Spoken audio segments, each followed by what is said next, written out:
Ahí estamos.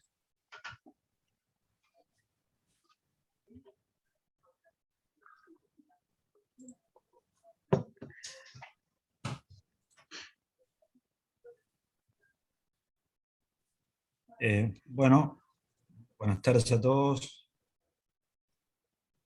Buenas tardes. Empezamos con tema nuevo, que es el de placas planas.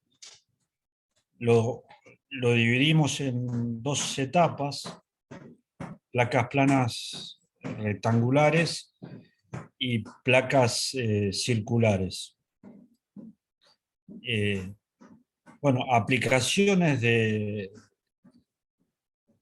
que nos, que nos dan la importancia de conocer el tema de placas a nivel nuestro, a nivel mecánico. Bueno, un recipiente que tenga tapa plana, claramente, ¿se acuerdan el esquema del recipiente que ustedes ya calcularon las partes del tubo? Bueno, las tapas, esas serían un caso de cálculo de tapa plana. Bueno, un depósito tanto circular como rectangular, que tenga un fluido en el fondo, va a ser una tapa plana. Esas serían las aplicaciones. Desde ya que a nivel civil esto se asemejaría a una losa, ¿no? Y, y en el cálculo civil tiene prácticamente la misma similitud, con la diferencia de que, bueno, al ser un hormigón armado, el modo de elasticidad no es único y, bueno, hay un material compuesto, ¿no?, de hierro-cemento. Pero el concepto es la parte, digamos, teórica, exactamente lo mismo. El objetivo es llegar a plantear una ecuación diferencial, o sea que un poco el concepto siempre pasa por lo mismo. Tenemos que hacer todo un desarrollo que nos permita llegar a formalizar una ecuación diferencial cuya integración y determinación de las constantes con las condiciones de contorno nos va a permitir resolver el problema. El problema de la posibilidad de integración de esa ecuación diferencial, bueno, va a ser un problema matemático que, según la complejidad, va a haber que en algunos casos recurrir a una resolución de una ecuación diferencial típica, o en algún caso vamos a tener que recurrir a otro tipo de metodología, como puede ser desarrollo en serie, cálculo numérico, como es lo que vamos a ver.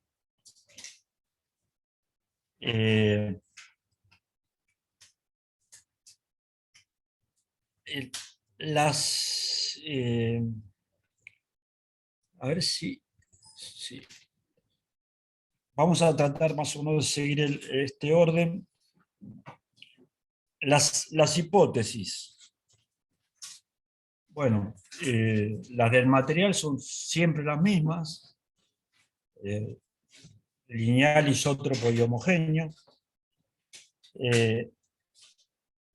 Las deformaciones son pequeñas. Cumplimos con la derivada de los desplazamientos pequeña. En el caso de los corrimientos, nosotros vamos a plantear ejes X, Y y Z. Z corresponde a la dirección perpendicular. Ese corrimiento vertical va a ser función de X y de Y. No va a ser función de Z. Va a ser función de X y de Y. Y en cuanto a la definición, bueno, y la otra hipótesis que también está mencionada ahí, la aplicación de la carga es perpendicular a lo que vamos a llamar superficie media. Superficie media es la que divide a la placa en dos partes. O sea, a partir de la superficie media tenemos medio espesor para arriba y medio espesor hacia abajo. Una placa corresponde al caso donde dos dimensiones son mucho mayores que la restante, que va a ser el espesor de la placa. Y como dijimos, el plano medio es el que lo divide en dos partes iguales. En el plano medio es donde vamos a plantear los ejes de coordenadas. X e Y en el plano y el Z perpendicular, que sería en el sentido del espesor. En cuanto a tipos de placa, acá hicimos un resumen para poder clarificar un poco. La primera clasificación sería delgadas con pequeñas flechas, que es nuestro caso, es lo que vamos a ver. Delgadas, dado que la dimensión del espesor es muchísimo menor que las otras dos dimensiones que van a ser los lados de la placa. Y la pequeña flecha, bueno, de lo que hemos mencionado de las hipótesis, ¿no? Trabajamos con teoría derivada de los desplazamientos pequeños. Corrimientos pequeños. Hay otro grupo que corresponde a placas delgadas, pero con grandes flechas, que en realidad entraría en el grupo de lo que llamamos cáscaras. El tema de cáscaras no se ve, no se alcanza a ver. Y el otro grupo entraría en las placas gruesas. En las placas gruesas el espesor ya no lo podemos considerar mucho menor que las otras dos dimensiones. Y ahí básicamente la diferencia está en que la acción del esfuerzo cortante ya entra a tener relevancia, y hay que hacer una corrección en función del efecto cortante. En el caso de placas delgadas, hay por supuesto esfuerzo cortante, pero el efecto predominante son los momentos flectores, ¿no? Igual todo eso lo vamos a ir viendo.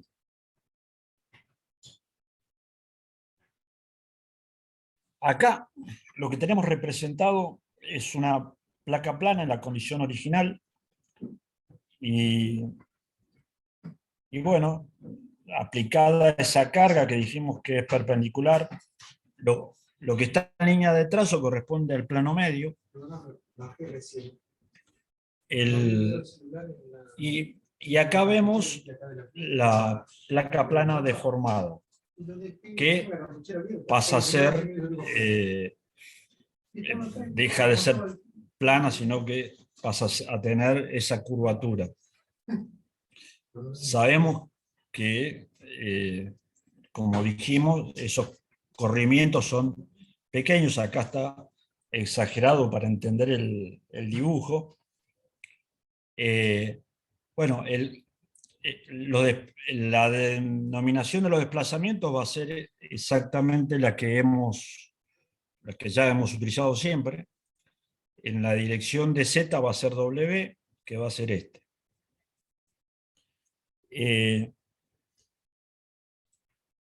Dentro de las hipótesis hemos mencionado que los corrimientos W dependen exclusivamente de X y de Y.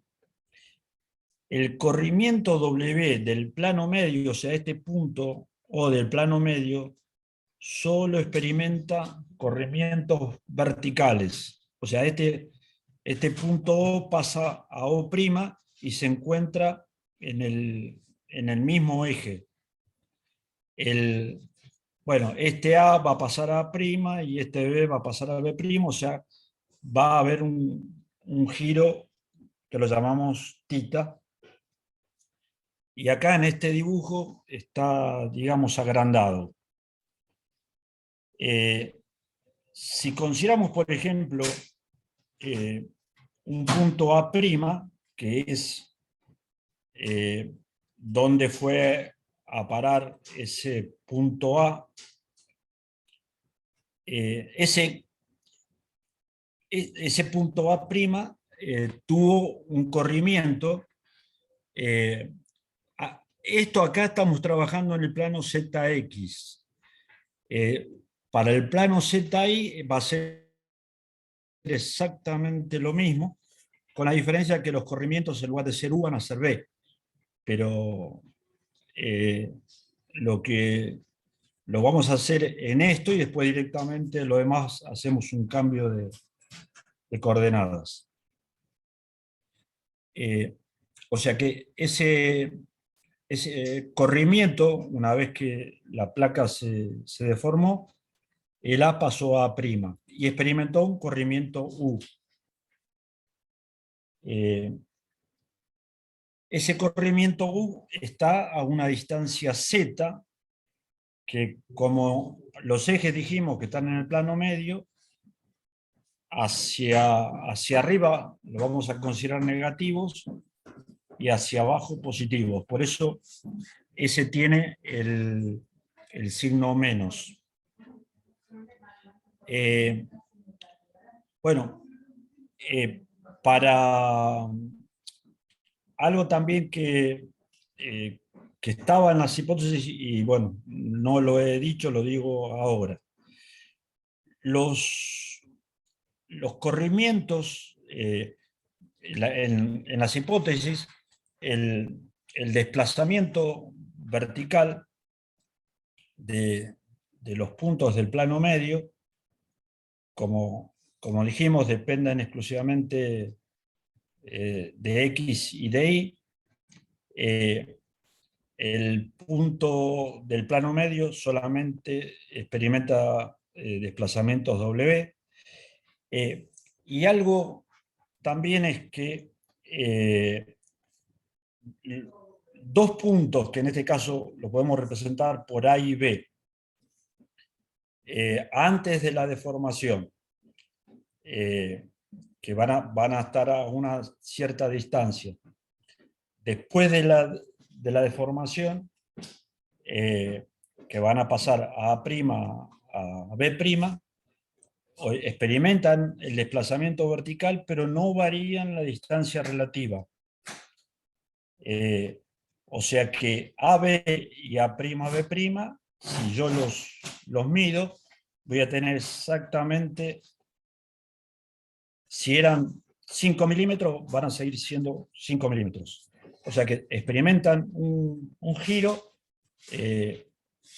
experimentan un desplazamiento vertical, pero no varían las distancias relativas.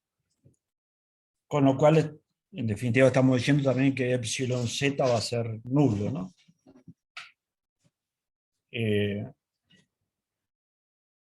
O sea, que dos puntos perpendiculares a la superficie media antes de la deformación.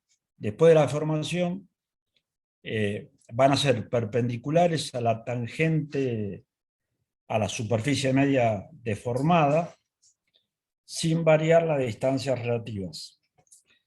Que está dentro también del esquema conceptual de hipótesis, ¿no? Bueno, si yo dijimos que el giro lo expresamos por el ángulo θ, yo sé que estamos hablando, como dijimos, de corrimientos pequeños. Podemos decir que el θ, la tangente, son aproximadamente iguales. Sabemos que la tangente de θ define la derivada en el punto, y la derivada en este caso va a estar expresado por la derivada de W respecto de X. En el otro plano va a ser la derivada de W respecto de Y. Lo hacemos todo respecto de este eje, y recuerden que lo que ocurre en el otro, si corto en el otro plano, ZI, va a ser exactamente lo mismo con el cambio de X por Y y U por B. Después va a ser exactamente lo mismo.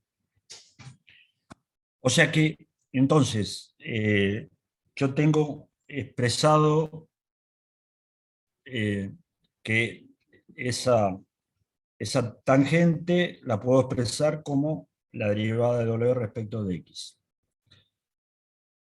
Ahora, si nos fijamos en el esquema de acá, este ángulo va a ser θ, con lo cual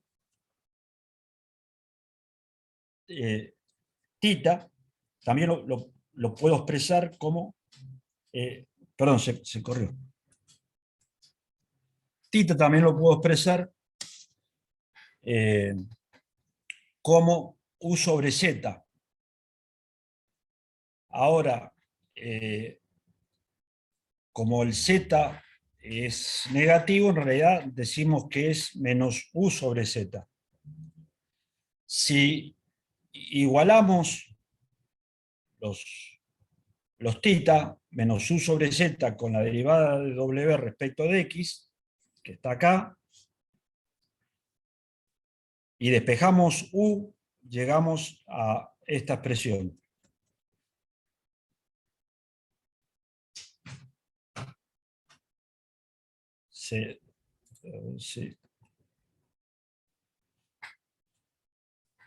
Se alcanza a ver bien, ¿no? Sí. Ahí, esperen que bajo. Ahí. Entonces, de la igualdad de estos θ menos U sobre Z, o con la derivada de W respecto de X, de ahí despejamos U y nos queda menos Z derivada de W respecto de X. Alguien por ahí se preguntará, pero si en lugar de tomar la coordenada Z negativo, lo tomo hacia abajo, la coordenada Z positivo, me cambia el signo. Sí, cambia el signo, pero el corrimiento U ahora va a ser negativo porque está en sentido contrario a la dirección del eje X. O sea que siempre nos va a quedar el signo negativo, y por supuesto es coherente, no puede depender las expresiones según el punto donde estemos considerando. O sea que si lo tomo hacia abajo es exactamente lo mismo, y el corrimiento U es el que es negativo, porque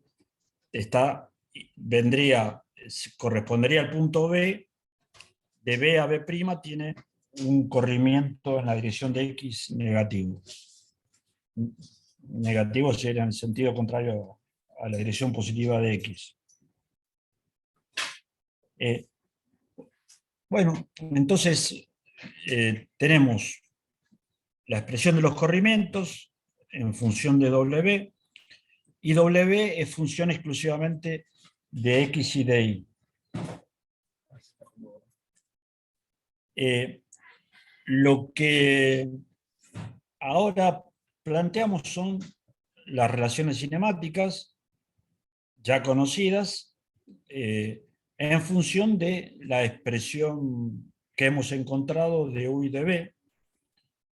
O sea que nos va a quedar epsilon X menos Z derivada segunda W respecto de X dos veces, epsilon Z que ya habíamos dicho que es 0, y aparte también va a ser, se demuestra también que es 0 porque W no depende de Z. Epsilon I menos Z derivada segunda de W respecto de I dos veces. Y esas son las expresiones de las deformaciones específicas. Ahora vamos a las distorsiones. Gamma XY, que sabemos que es la parcial de U respecto de Y más la parcial de B respecto de X, reemplazamos y me va a quedar esto, menos 2Z derivada segunda de W respecto de X y respecto de Y. Acá ya hay algo que es interesante. Va a haber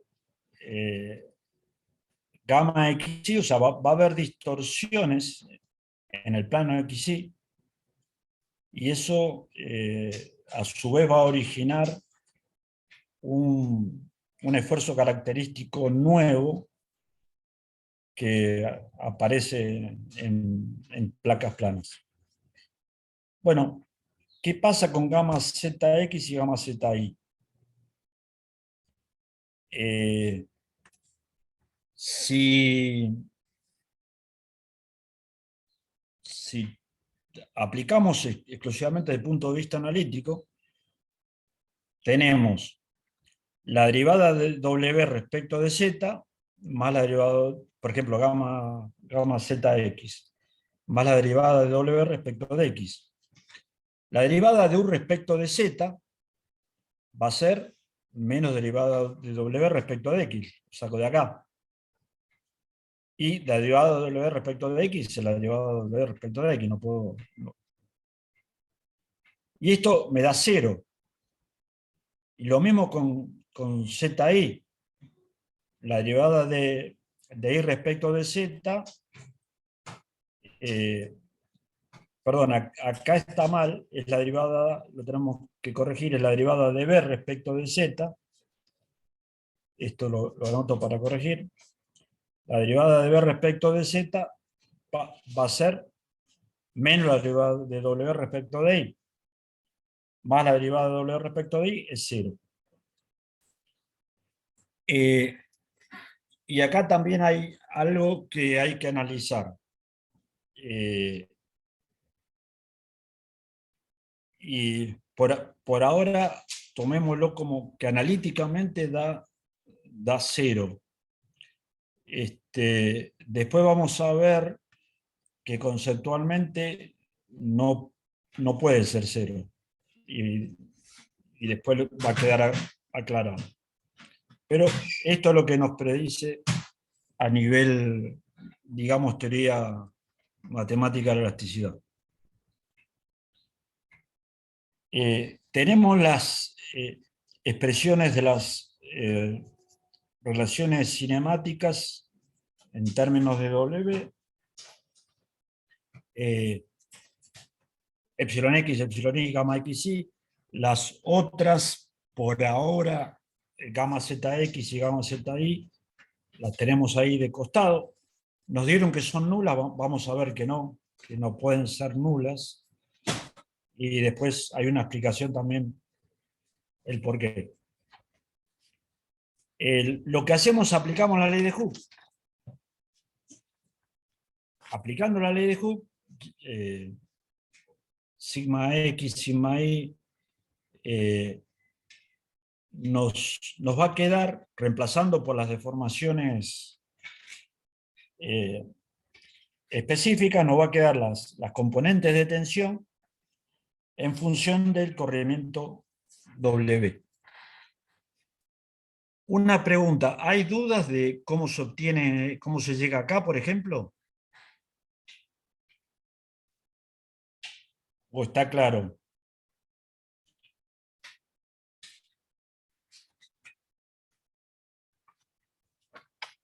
¿Se entiende esta expresión? Porque no sé si es a lo mejor la primera vez que la hemos visto o ya la hemos visto, la verdad que no recuerdo, pero ¿está claro cómo esta expresión, cómo surge?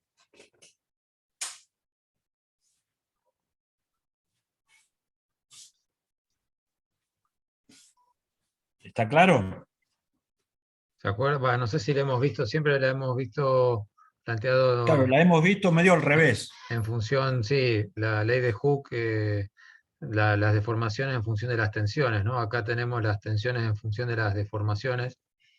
Y bueno, lo que plantea Oscar es decir, bueno, cómo se despejan y se ponen la misma ecuación de la ley de Hooke, general de Hooke en términos de las tensiones, ¿no? La forma de obtenerlo es muy sencillo. Aplicamos las dos expresiones epsilon x y epsilon y conocidas. Lo que hacemos es sumarla o restarla según lo que uno, de alguna manera, de eliminar una de las dos. Al eliminar,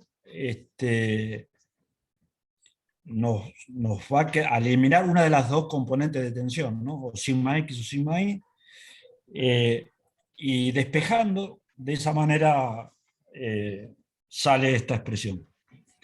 Y esta claramente, la de tau xy, es gamma xy por G, ¿no? G está representado por el equivalente en E sobre 2 por 1 menos nu.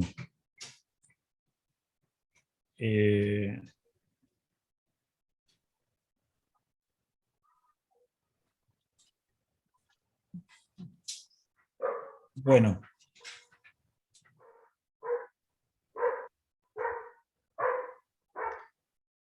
Oscar, quería hacer una Sí. preguntita a los chicos. De acuerdo a lo que está explicando Oscar, ¿qué diferencia ven respecto a lo que era un estado de tensión plana, ¿no? Estábamos hablando también que decíamos que dos dimensiones eran del elemento de orden de magnitud mayor a la tercera, que es el espesor. Acá en la placa también se considera, estamos de las tres tipos de placas que planteó Oscar, estamos viendo las de pequeño espesor y con pequeñas deformaciones.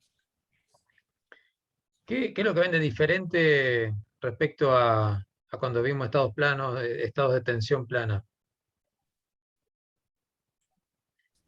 Creo que la existencia de tensiones tangenciales y dispersiones. No, bueno, pero digo, me refiero al planteo del problema. Por ejemplo, las cargas. El plano donde están aplicadas. Exactamente. En el estado de tensión plana, las cargas estaban colineales con el plano medio, estaban aplicadas, digamos, paralelas al plano medio, sobre el plano medio. Claro, y Este, ahora no y acá necesariamente ahora son normales al plano, ¿no? Las cargas están aplicadas normales al plano de la placa. ¿Y por qué tenemos tensiones, digamos, como un estado plano de tensiones y no tenemos tensiones sigma z? ¿Tendríamos que tener tensiones sigma z?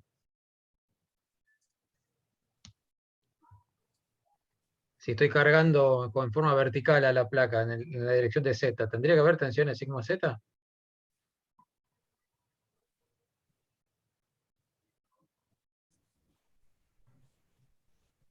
no, porque en este caso el epsilon z no es a cero. ¿El epsilon z sea cero? No, no tiene nada que ver con que sigma z tenga que ser cero, ¿no? Claro. Eso ustedes ya lo... Si, si no hubiera sigma z en el contorno, ¿quién equilibra la carga? Supongamos que la carga está aplicada de arriba, en, en z menos h sobre 2.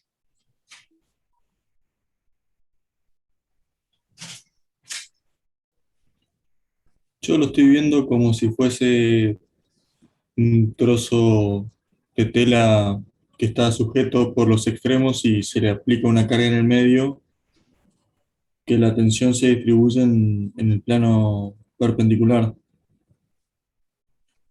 Eso, lo que está diciendo vos, entraría en el caso de placas delgadas con grandes flechas.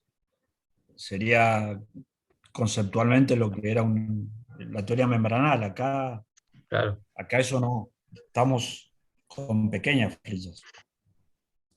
Sí, acá lo que estamos considerando es que la carga está distribuida en la placa, es una carga distribuida en toda la superficie, no es una carga concentrada en el centro. Después vamos a hacer un número para ver que sigma z realmente existe, pero es despreciable frente a las otras, ¿no? Claro. Es un poco para poner en evidencia que... Después vamos a hacer una cuenta rápida y van a ver la gran diferencia. Si quieren, la hacemos ahora. Pongamos, por ejemplo, que en 1 metro cuadrado hay 1 tonelada, ¿no? Una carga de 1 tonelada en 1 metro cuadrado, lo cual es una carga bastante importante en 1 metro cuadrado. Si eso lo expresamos en tensión, tenemos 1000 kilos en 1 metro cuadrado. Para pasarlo a centímetros, como para tener una unidad más que más conocemos a nivel de tensión, lo tendríamos que dividir por 10 a 10.000. la cuarta, ¿no es cierto? La cuarta. Entonces tenemos 1000 dividido 10 a la cuarta, tendríamos 0,1 kilo por centímetro cuadrado. Esa sería la tensión sigma z. Y estamos hablando de 1 tonelada, ¿no? En 1 metro, que representa una carga bastante importante. Claramente, 0,1 kilo por centímetro cuadrado frente a tensiones que van a andar en el orden de 1500 kilos por centímetro cuadrado, o en megapascal 150 contra 0,01 megapascal, claramente demuestra que es despreciable, ¿no? Pero está lo que dijo Gustavo justamente para hacer hincapié, que no pueden decir que no existen. En el caso de, como mencionaba, no recuerdo quién lo comentó, que, o sea, cuando yo tengo una membrana, claramente, todo el esfuerzo lo soportan las tensiones de membrana, como cuando similar a lo que vimos pero acá no. Acá justamente ese corrimiento va a ser pequeño. No sé si eso es lo que querías expresar. Cuando el que comentó que no porque lo soportan la fuerza, digamos, en la periferia, que estarían traccionando y compensando la carga. Sí, lo había visto más por ese lado. Claro. No, está muy bien que lo analicen de así, y justo, bueno, el objetivo es que ahora digamos cosas así para que se aclaren y se entiendan por qué, ¿no? Hay algo que... Esta fórmula está bien, la de tau xi, porque aparece un cuadrado, y nosotros la habíamos visto de otra manera. Les pregunto si está bien o hay un error acá.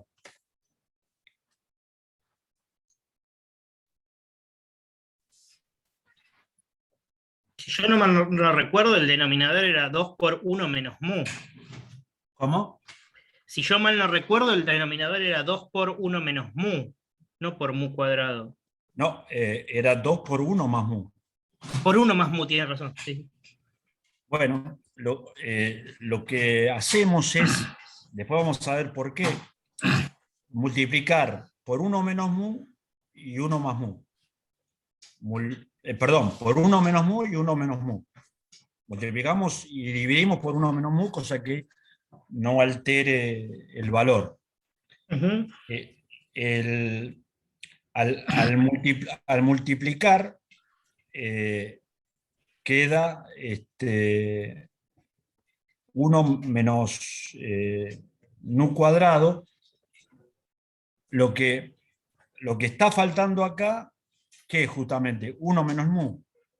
Acá está ese error que lo tenemos que corregir. Formalmente, la fórmula que todos conocemos es 1 más mu. Yo lo multiplico por 1 menos mu y 1 menos mu. O sea, numerador y denominador por 1 menos mu. Claro, entonces acá me queda diferencia de cuadrados, 1 menos mu cuadrado. Pero arriba falta 1 menos mu que ahí me faltó agregarlo. O sea, el numerador quedaría e por 1 menos mu. Exactamente, o sea que acá hay que multiplicarlo por 1 menos mu. Si estuviera multiplicado por 1 menos mu, esto lo puedo poner como 1 menos mu por 1 más mu, ¿no es cierto?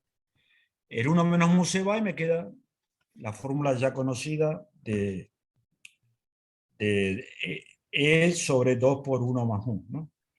O sea que acá está el error ese que también lo tengo que corregir. Ya lo corregí, Oscar, después la subimos a la presentación con las correcciones. Ya corregí las dos cosas Dale. que encontraste. Gracias, Gustavo. Bueno, acá también está faltando. Arrastramos el problemita acá. Entonces, sigma z lo que hacemos es reemplazar por las componentes de las deformaciones en términos de W y nos queda todo en términos de W. Acá acuérdense que falta 1 menos mu.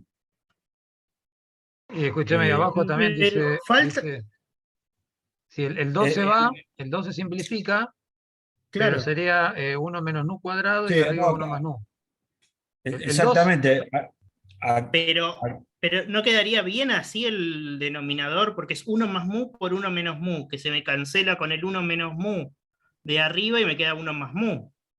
La parte de la derecha creo que está bien. A ver, espera, déjamelo analizar.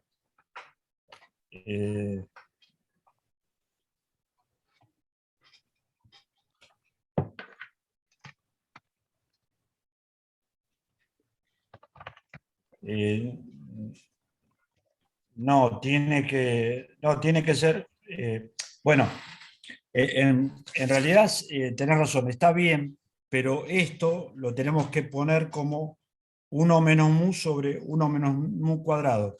A lo mejor en la próxima... Espera, ¿no? Lo voy a anotar acá, a ver, sería, si multiplicamos... Acá sería, Gustavo, 1 menos mu sobre 1 menos mu cuadrado. Claro, a multiplicar acá abajo. por... Sí.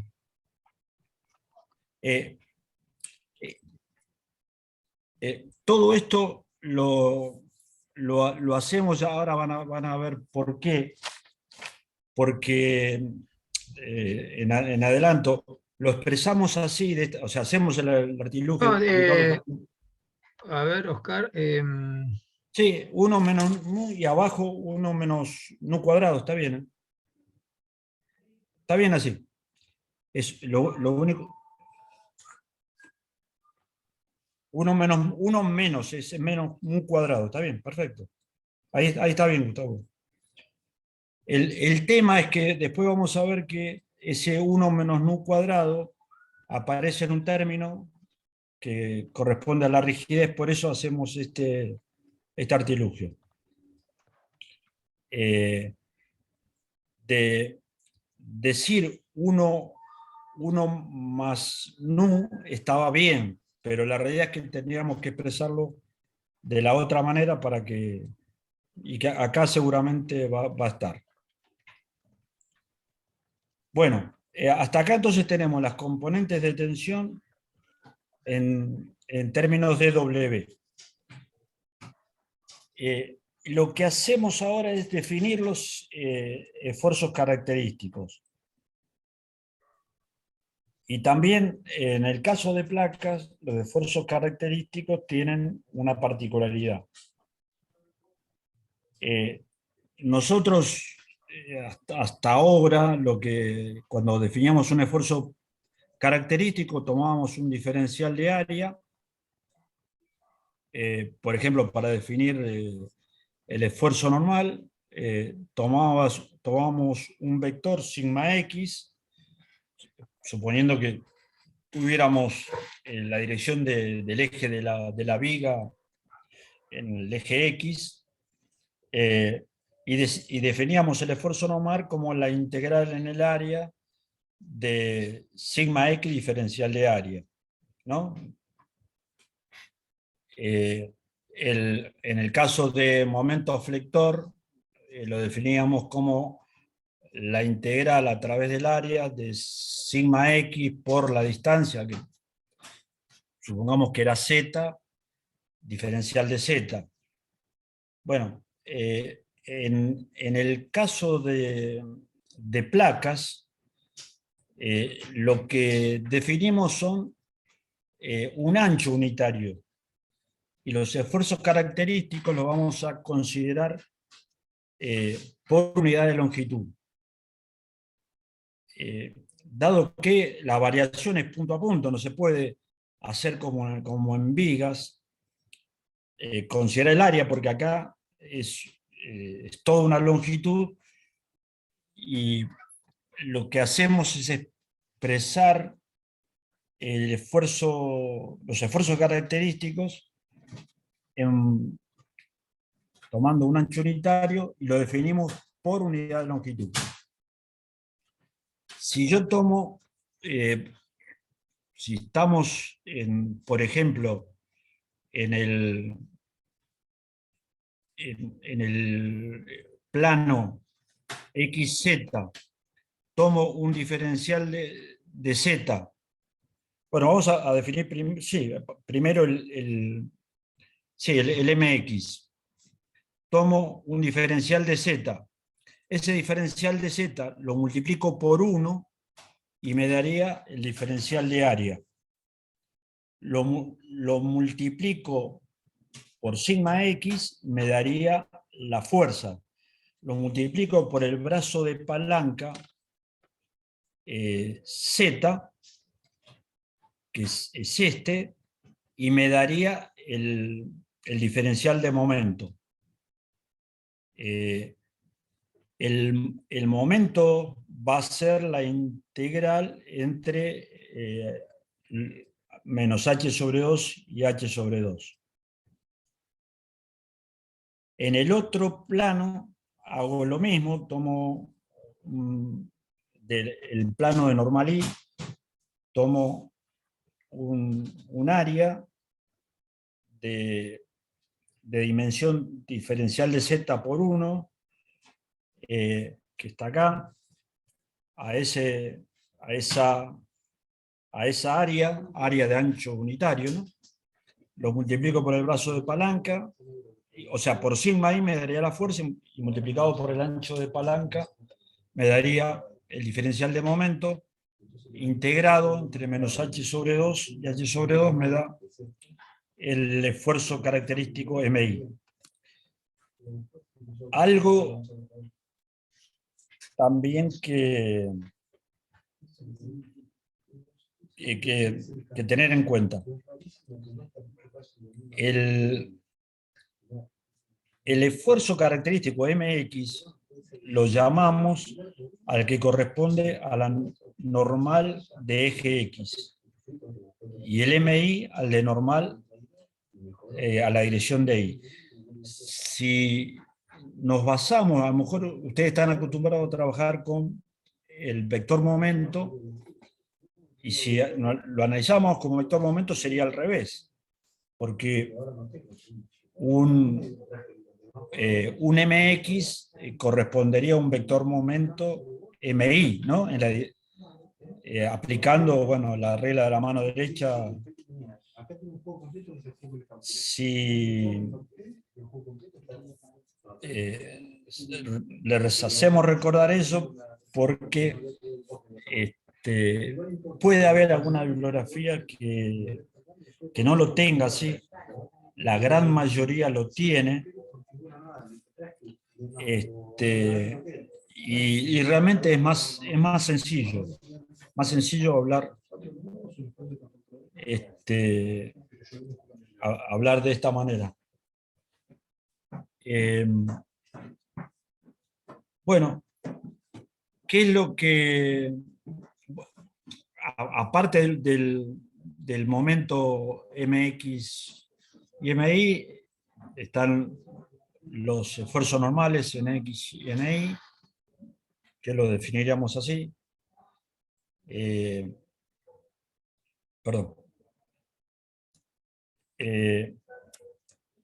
Y lo que hacemos es reemplazar a sigma X por la expresión que ya teníamos en función de W, integramos, con lo cual nos quedaría z cubo sobre 3, ¿no? Esta integración. Y al reemplazar entre menos h sobre 2 y h sobre 2, nos va a quedar, como vemos acá, y el término EH cubo 12 por 1 menos nu cuadrado.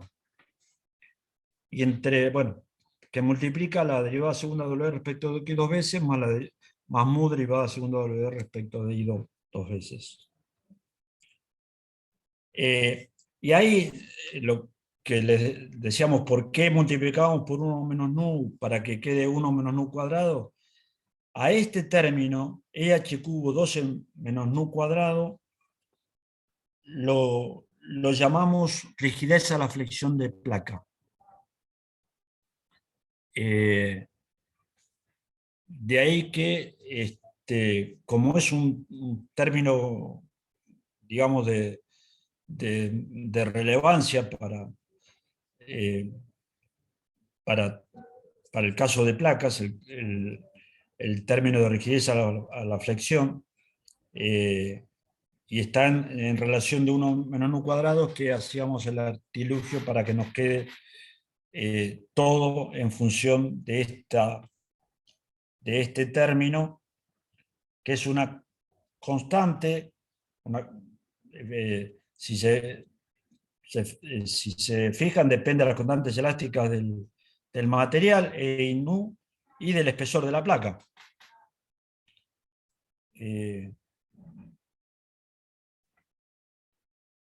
Bueno, acá se repite exactamente lo mismo, pero en la dirección de Y nos va a quedar lo mismo cambiando las variables, ¿no? O sea que el término que sigue siendo el mismo, y acá está invertido la derivada segunda de W respecto de Y 2 veces más nu derivada segunda de W respecto de X 2 veces. En el MX era la derivada segunda de W respecto de X 2 veces más nu derivada segunda de W respecto de Y 2 veces. Bueno, en MI se intercambian las variables y tenemos esta expresión. Ahora, ¿se acuerdan que teníamos gamma xi? Teníamos gamma xi y teníamos tau xi. El tau xi está contenido en este plano. Por ejemplo, en el plano de normal X está contenido en este plano, y en el plano de normal Y estaría contenido en este plano.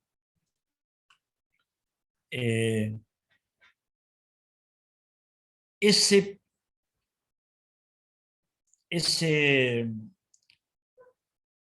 digamos, ese esfuerzo característico corresponde a qué tipo de esfuerzo característico asociado a lo que conocíamos de viga. Cuando tengo asociado a viga, yo tenía un área, tenía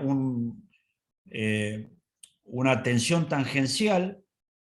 Esa tensión tangencial multiplicado por esa área me daba un diferencial de fuerza contenida en el plano, y si lo multiplicaba por el brazo de palanca, me daba qué tipo de esfuerzo característico. Un momento, ¿Cómo? un momento. Sí, pero ¿qué tipo de momento? Vector. ¿No? Lectores son los que vimos El antes. torsor ¿Sí? no sería. ¿Cómo? El torsor. Claro, es un momento torsor. Lo mismo que ocurre en vigas, cuando definimos el esfuerzo característico como momento torsor. Acá, ¿qué pasa? Tomamos un diferencial de Z.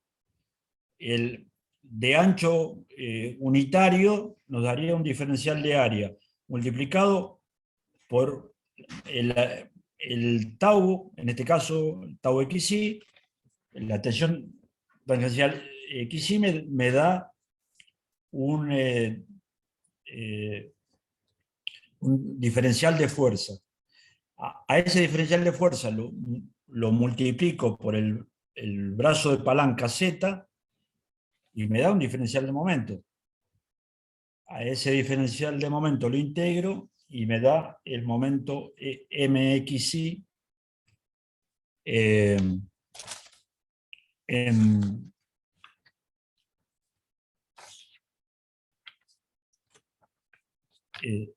me da el momento mxi, que es un momento torsor, momento unitario, momento torsor.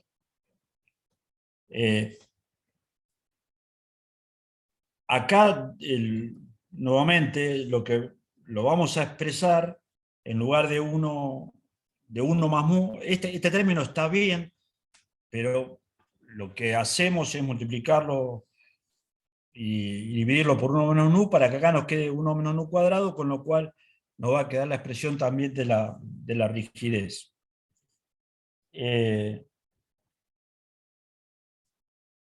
Esto realmente es un esfuerzo nuevo que hace que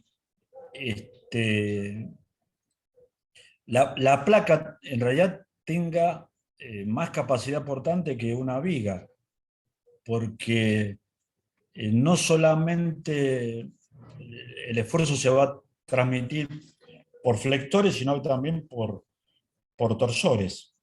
O sea, eso aumenta la capacidad. Si ustedes agarran y suponemos que una placa está asociada a infinitas vigas, bueno, yo tomo una viga y en la zona de contacto de las dos vigas, bueno, ahí hay un par torsor. Y ese par torsor se va transmitiendo, con lo cual, bueno, en definitiva, eso implica un aumento de la capacidad portante también de la placa, ¿no? Respecto a la viga. El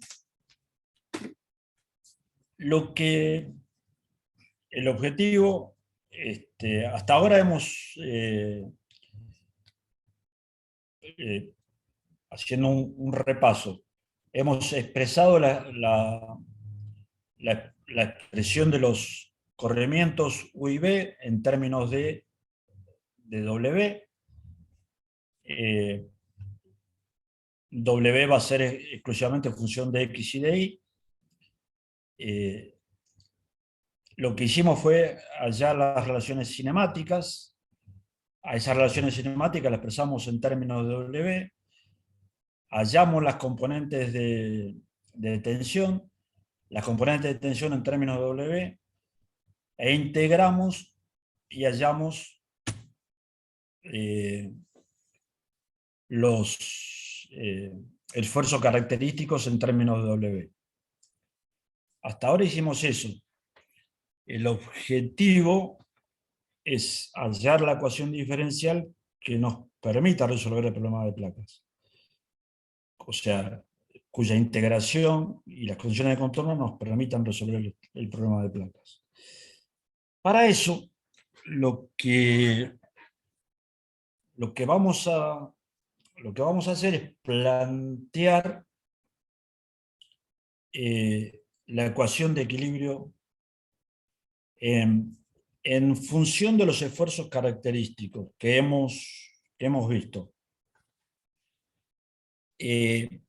Lo que hacemos es tomamos un diferencial de X y un diferencial de Y, como está en el dibujo.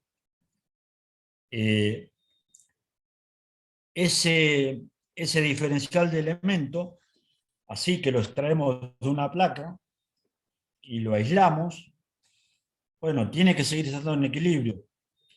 El equilibrio de ese diferencial implica que le apliquemos todos los esfuerzos que el resto de la placa estaban ejerciendo y que son los que ese diferencial le aplica al resto de la placa para estar en equilibrio. Y esos esfuerzos lo hemos mencionado. MX, MI y MXI. Y acá claramente está un poco la contradicción. QX y QI van a tener que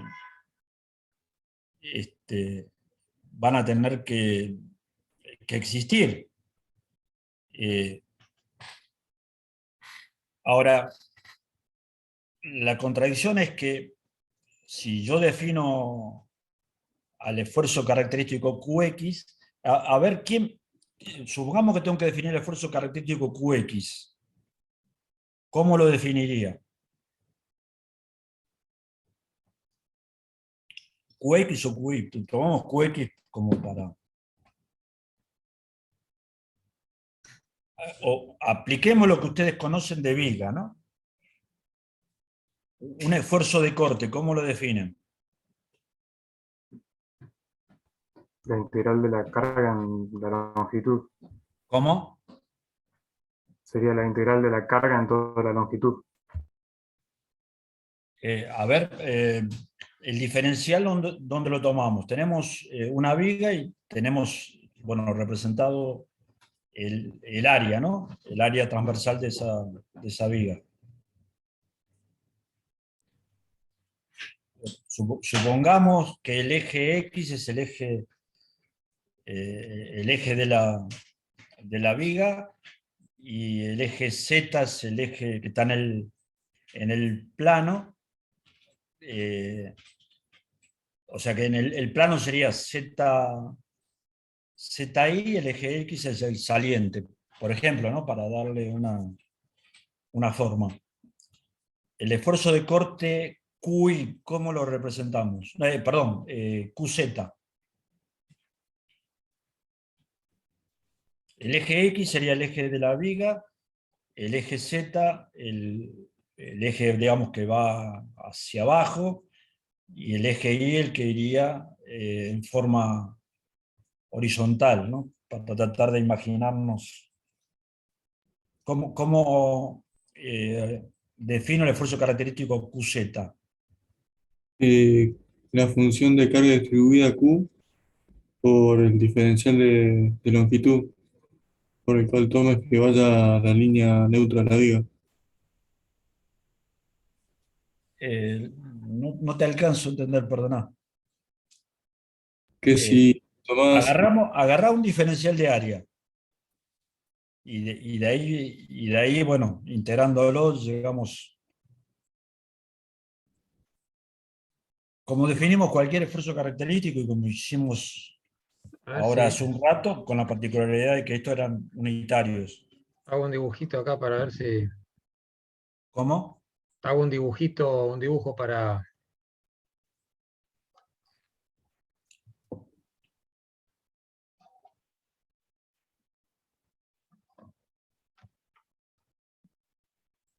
Perfecto, ahí.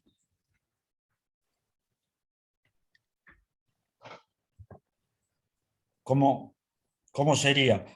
Así, y con esa interpretación después ya lo aplicamos a... delta QZ sería la función de la presión o de la carga por diferencial de área. No, no, pero el esfuerzo característico, no, no... A ver, pará, repetime porque por ahí no te entendí. ¿Cómo dijiste? Eh, Repetilo, repetilo. Se tomaba que lo tomabas como la función de carga distribuida por la unidad de longitud. ¿Pero por qué carga distribuida? El esfuerzo de corte es independiente del tipo de carga. Se define, no, según el tipo de carga tendrá el esfuerzo característico que corresponde, pero no es por carga distribuida únicamente. Si vos tenés una viga con cargas transversales concentradas, o bueno, sabemos pseudo concentradas, ¿no va a tener corte? Eh, a lo que me acuerdo, sí, tenías que la integral de la carga distribuida daba cero y tenías una constante C1 de integración, que ahí tomabas la... Sí.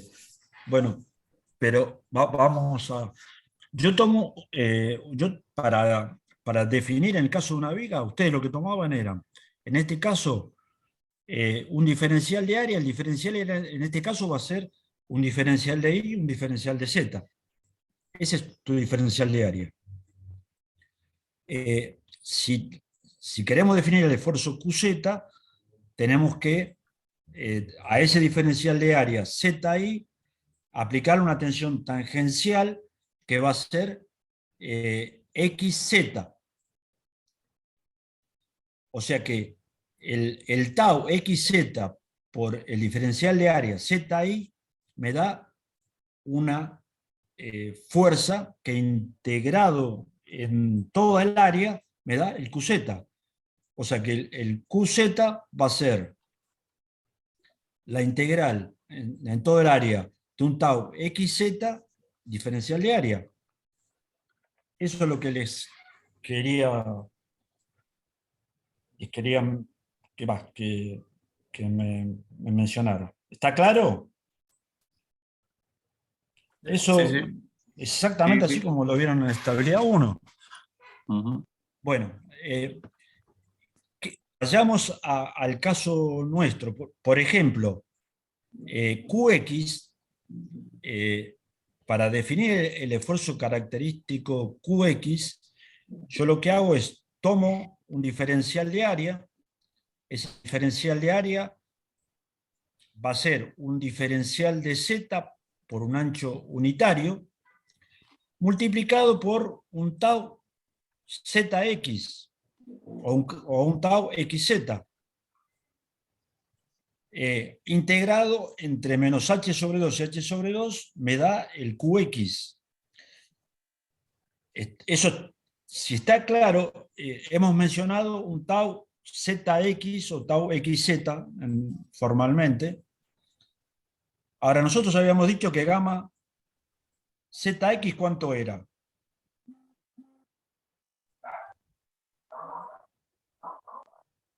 Era cero. Y si gamma zx es 0, ¿puede existir tau zx? No. Bueno, esa era la contradicción que le mencionábamos. que imagínense en esta placa QX y QY tienen que existir, porque es una de las componentes que actúan cuando le aplico esa carga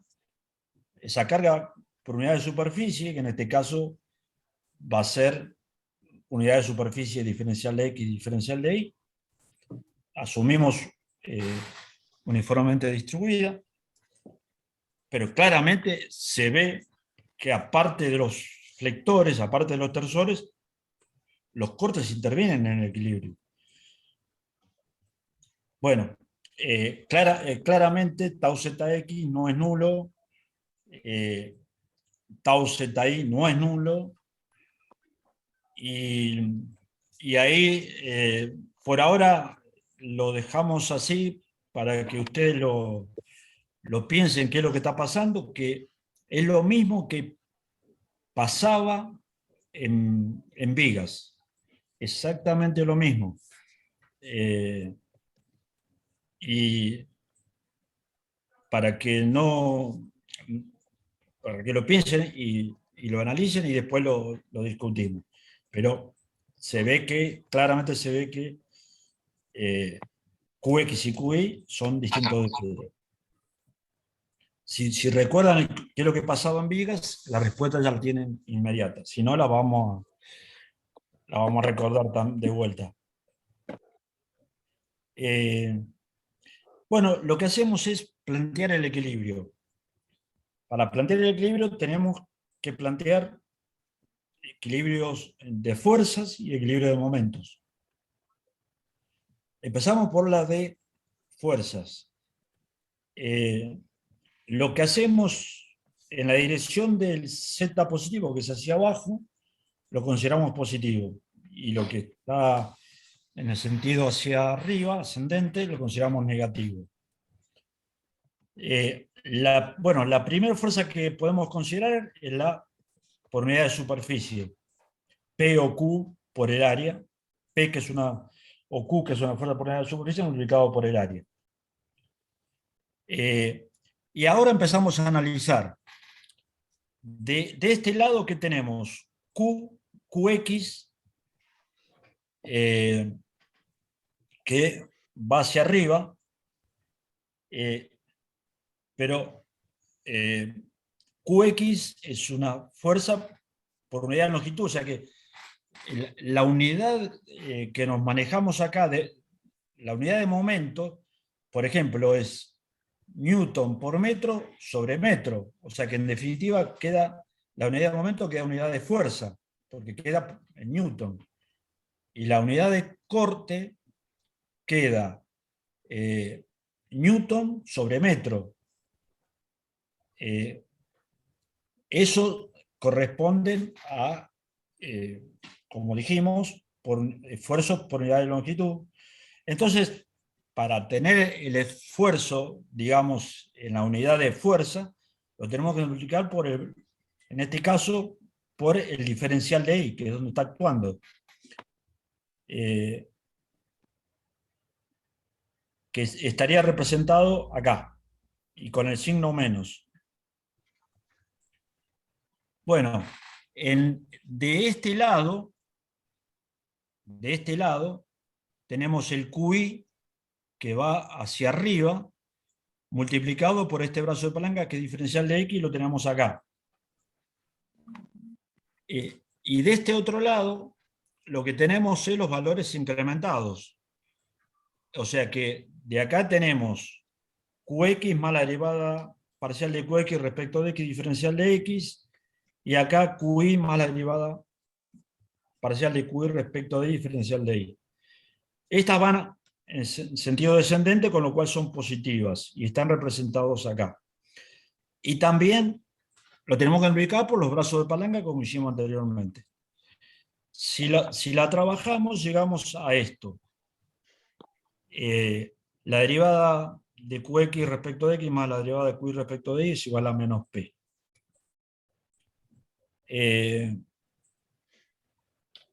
Les hago una pregunta. ¿Esa expresión si le sacamos, por ejemplo, el término este, QI, dejamos la derivada de QX respecto de X es igual a menos P.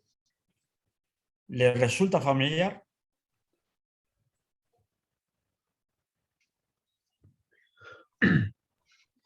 Es lo que estaban diciendo Sí, recién, claro.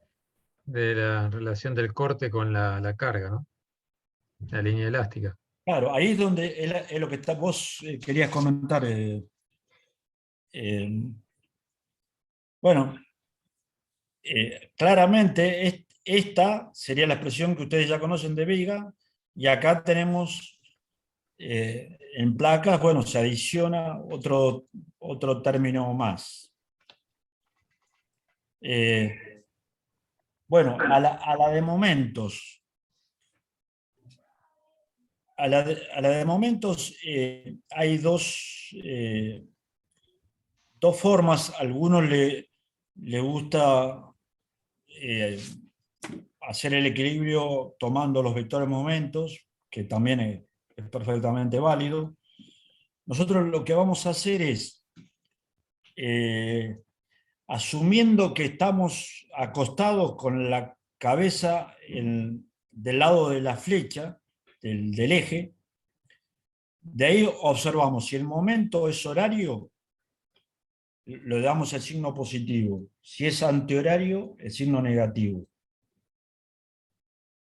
Si lo hacemos con vector momentos, da exactamente lo mismo. El asunto es mantener siempre una sola. Haciendo eso, nos llegamos a esta expresión. Lo mismo que antes, tenemos el mx, o sea, estamos hablando primero respecto del eje X, que sería este. Respecto del eje X, el que produce momentos es mx. ¿Cuál más produce momentos?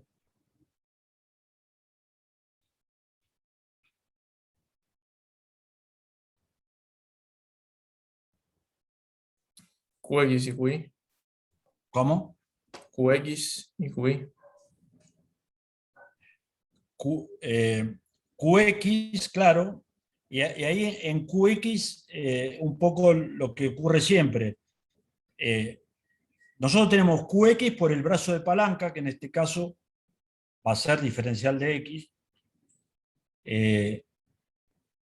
Pero ustedes dirán, no, pero yo tengo QX y del otro lado tengo el incremento. Bueno, ese incremento, el término incremental, multiplicado por el diferencial de X, se hace un infinitésimo de segundo orden, con lo cual no tiene, digamos, se desprecia, ¿no? O sea que el término QX sería QX por el brazo de palanca. Bueno, haciendo todo el desarrollo, llegamos a esta expresión, que es, perdón, la primera ecuación de equilibrio de momentos, o sea, bueno, la segunda ecuación de equilibrio, teniendo en cuenta que la primera era la de fuerzas. QI es igual a la derivada de mxy respecto de x más la derivada de mi respecto de y. Les hago una pregunta. Si acá eliminamos el término torsor, ¿esto a qué se parece? Claro, vuelve a aparecer la expresión que usábamos en la línea elástica. Exactamente. O sea que es como un caso de viga ampliado a otra dimensión, ¿no? ¿Y qué es lo que realmente es la placa? Es una sumatoria de, bueno, de infinitas vigas. Proyectando sobre el otro eje, bueno,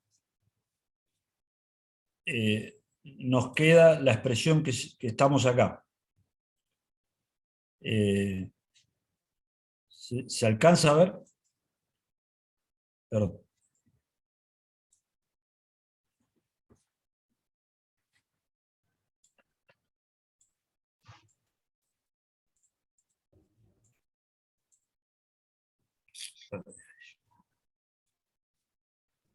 La Sí, ecuación de equilibrio respecto del eje X, de momentos. ¿Cómo? La otra ecuación de equilibrio corresponde a la sumatoria de momentos respecto del eje Y, y sería como que un poco la inversa de esto. La derivada de mxy respecto de y más la derivada de mx respecto de x es igual a qx. Ahí tenemos las tres, bueno, acá están de vuelta expresadas. Las expresiones de equilibrio de momento, la de fuerzas. Lo que hacemos, lo que vamos a hacer ahora es lo siguiente.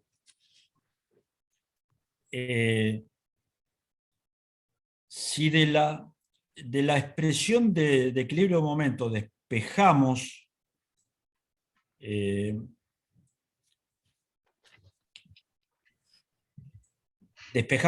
Qx y Qy y lo derivamos respecto de X y respecto de Y, obtenemos esto. Estas expresiones. O sea, de las ecuaciones de equilibrio de momentos que habíamos visto acá, Qy y Qx en realidad ya están despejadas, ¿no? Lo que hacemos a Qy la derivamos respecto de Y, a Qx lo derivamos respecto de X.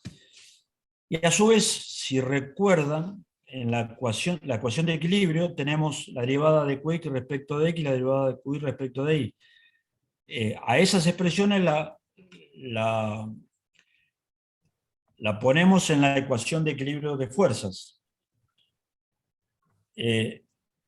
Si lo trabajamos un poco, que es algo muy sencillo, llegamos a esta expresión.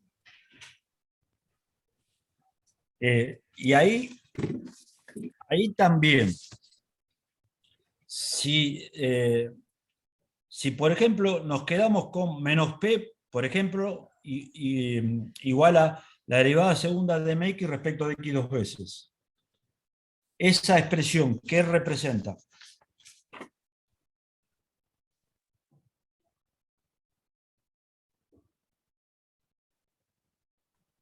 También es la expresión del momento para la línea elástica partiendo de la carga, ¿no? Sí, lo que es en definitiva la ecuación de equilibrio para una viga en términos de esfuerzo característico, ¿no? Representaría eso. Esto es la ecuación de equilibrio, porque recuerdan que acá partimos del equilibrio, para una placa. En el caso de una viga, teníamos, o sea, por ejemplo, menos P igual a la derivada segunda de mx respecto de x dos veces. Teníamos una ecuación y teníamos ¿cuántas incógnitas?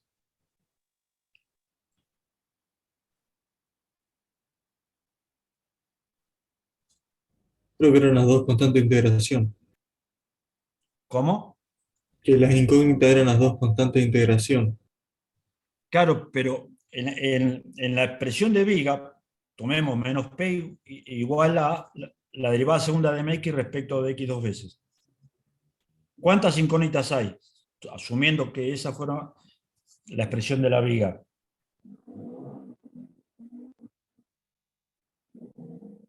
La incógnita es una sola, mx. P no es incógnita, P es dato.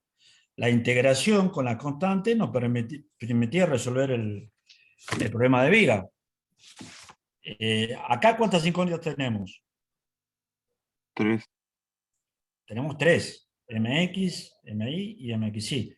¿Y cuántas ecuaciones? 1.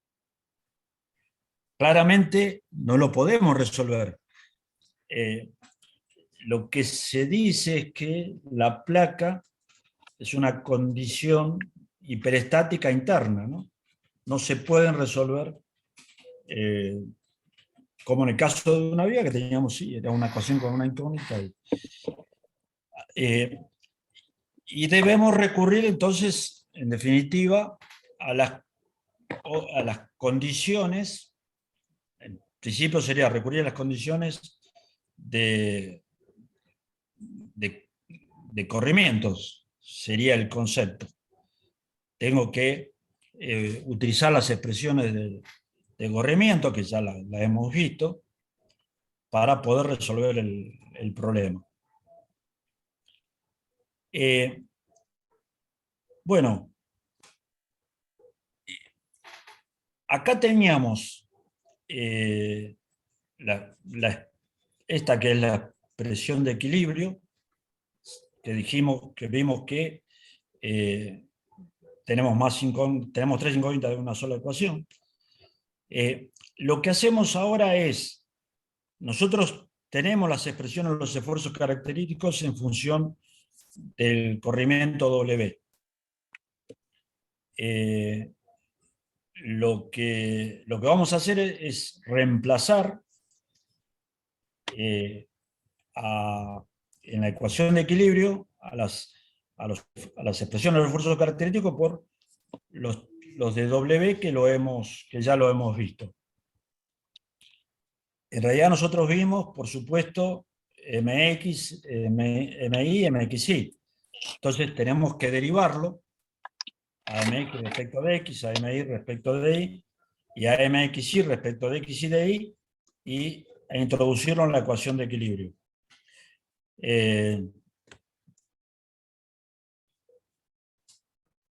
Y esto es lo que está hecho acá. Cuando hacemos eso y agrupamos, vemos que los términos de nu se anulan y me queda finalmente esta expresión.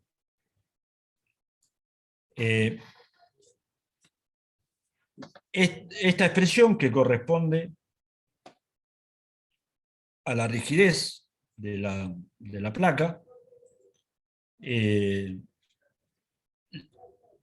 multiplicado por derivada cuarta de W respecto a I 4 veces, más derivada cuarta respecto de... Acá también, perdone, hay un pequeño error. Esta es X 4 veces, derivada cuarta de W respecto de Y 4 veces, más 2 veces derivada cuarta de W, 2 de X y 2 de Y. La primera es una X. Bueno, multiplicado por la rigidez es igual a P. Lo que hago ahora, como habíamos comentado, al término EH cubo o ET cubo, 12 1 menos nu cuadrado, lo denominamos, en este caso está denominado con la letra N, en alguna otra bibliografía la van a encontrar con la letra D, en alguna otra más rara con la letra B, y en alguna otra más rara con la letra R, pero en definitiva, como lo denominemos, corresponde a la rigidez, a la flexión de la placa. Si despejamos, o sea, teniendo en cuenta qué representa esto, y esto representa el bilaplaciano de W. Entonces, despejamos acá el bilaplaciano W y nos queda igual a P sobre la rigidez a la flexión. Corresponde a la ecuación diferencial que queríamos llegar. Esta ecuación diferencial se conoce como Sophie-Germain, que es la que lo desarrolló y la que lo expresó, la que la dedujo.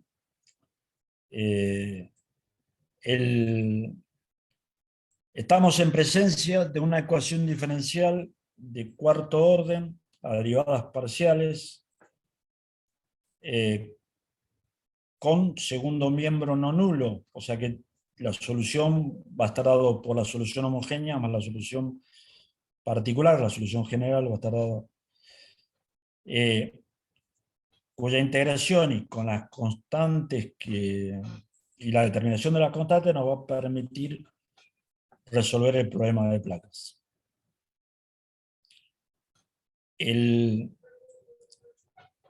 Para el caso de placas planas,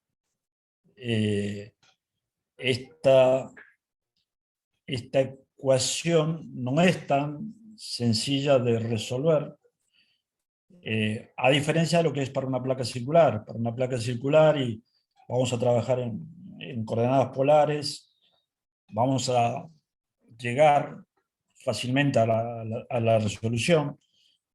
Al margen que en polar es la ecuación diferencial, que va a seguir siendo de cuarto orden, no homogénea, pero a derivadas totales, que va a depender exclusivamente del radio. Bueno, en ese caso sí la vamos a poder integrar. A esta vamos a tener que recurrir a métodos numéricos o de series. Un método numérico, por ejemplo, de diferencias finitas, bueno, o elementos finitos. Y por serie es muy similar a lo que hicimos en torsión, asumir una función en términos de serie, de Fourier. Generalmente son senoidal, que debe cumplir esta condición, y si cumple esa condición y cumple las condiciones de contorno, y podemos obtener una función en términos de serie, también lo podríamos llegar a resolver.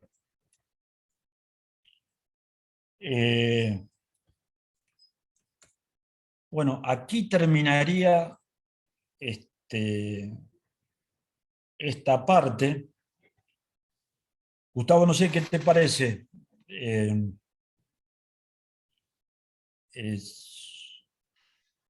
Hacemos un descanso, seguimos con...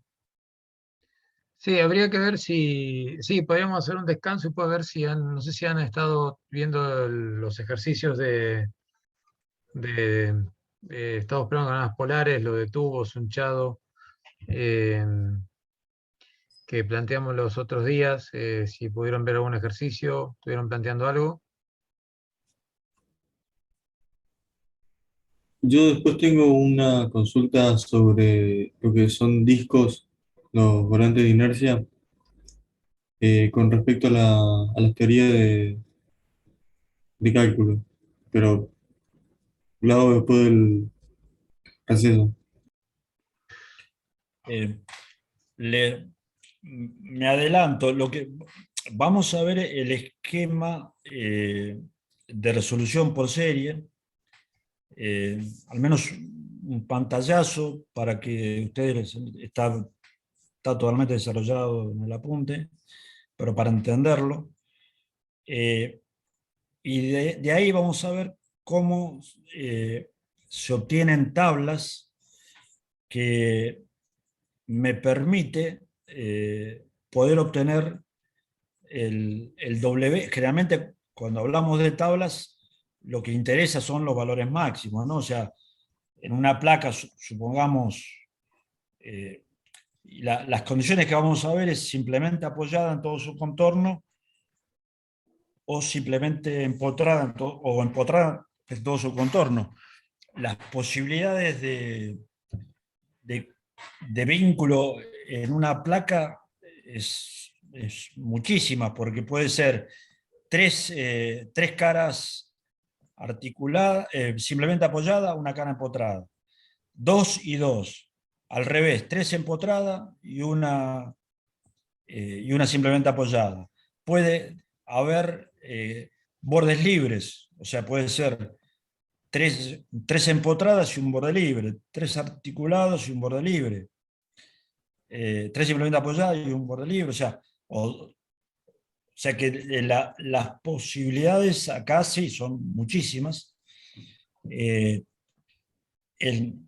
el caso que vamos a plantear es un caso de desarrollo de serie, simplemente apoyada en sus cuatro lados, que vamos a cumplir todo lo que está indicado acá, la ecuación diferencial, el complemento de la ecuación diferencial de Sophie-Germain, suponiendo una serie, y de ahí vamos a ver cómo surge una tabla, que se la vamos también a dar, con lo cual el cálculo de los corrimientos máximos, en este caso, por ejemplo, va a ocurrir en x igual a sobre 2 e y igual a b sobre 2, o sea, en el centro de la placa, lo podemos determinar fácilmente con una simple cuenta, que es multiplicar el coeficiente que sale de la tabla por los valores que tengo yo de carga, de espesor y de lados de la placa.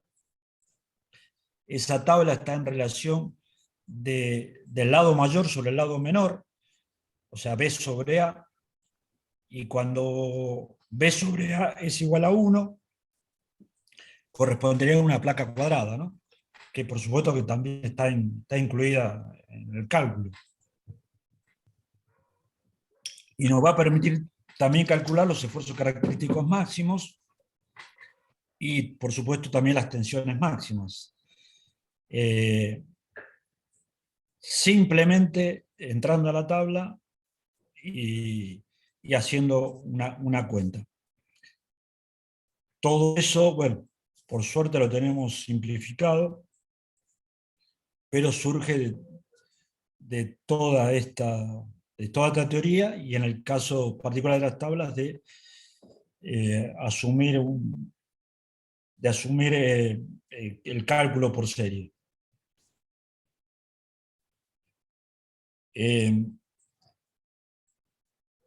Bueno, si quieren consultas, primero dudas de esto, y si no consultas, como dejo de compartir para Bueno, los que... si te parece, Oscar, hacemos un receso de 10 minutitos y nos conectamos y vemos la parte práctica, seguir consultas de la parte de tubos, ¿no? De sunchado, de volantes. ¿Mm? Eh, Como para ver algunos temas de los ejercicios planteados. Sí, como... Perfecto. Bueno, Si entonces... quieren, bien